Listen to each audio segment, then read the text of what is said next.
I had the greatest blessing in my life. A Bonita Springs veteran. I don't even have the words to describe the feeling. Gets the greatest gift of all. I tell everybody, and I mean it, it's like a blessing from God. When he finds a daughter he never knew he had. It's like nothing I've ever experienced before. All because of a story aired on Fox 4. My only regret is I haven't been there all these years. But we've been making up for lost time. Bob Crystal wanted to change the system. Instead, his entire life changed. I'm Ryan Kruger, and I first introduced you to Bob back in September. It was a story about pension benefits and the shortfalls in Florida's system. He was hoping for change, but what he got instead, he tells me, was the greatest gift of all. I don't know what to do. Bob Crystal was at a turning point in his life when I introduced you to him last September.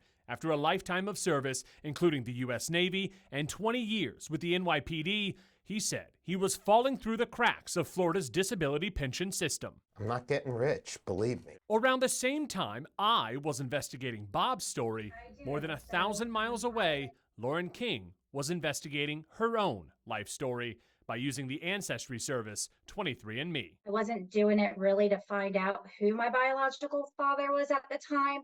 It was more so to a little bit know about my background and for health conditions and things. Much to her surprise, the DNA results revealed the name Robert Crystal as her likely father.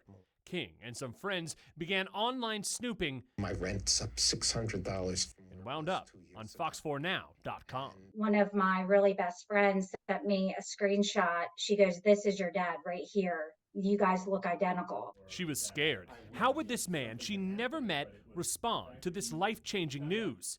But Bob was born to help. He was retired when the Twin Towers were hit on 9/11. He rejoined the force and crawled through the rubble looking for survivors.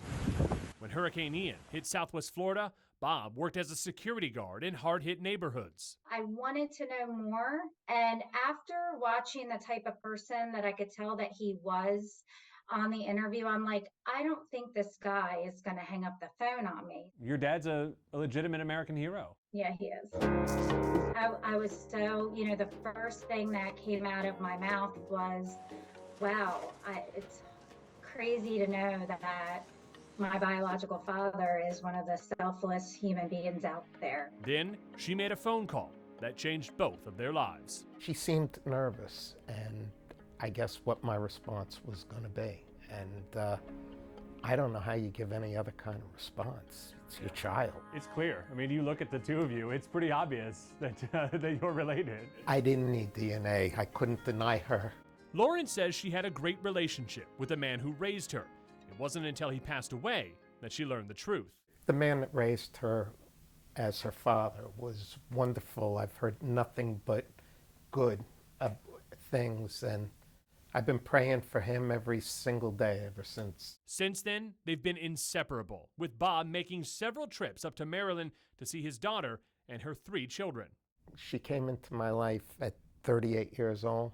I wish I could have been there all those years, but I can be there now. But somehow that story ended up, you found an adult daughter you didn't know about. That's a wild twist. One day I got up and I had 3 children and a grandchild, and when I went to bed I had 4 children and 4 grandchildren. There's a lesson they want you to know. Anything from your past, it doesn't matter. All that should matter is God's giving you your child. I'm very honored to now know him and have that relationship and be able to call him Pop.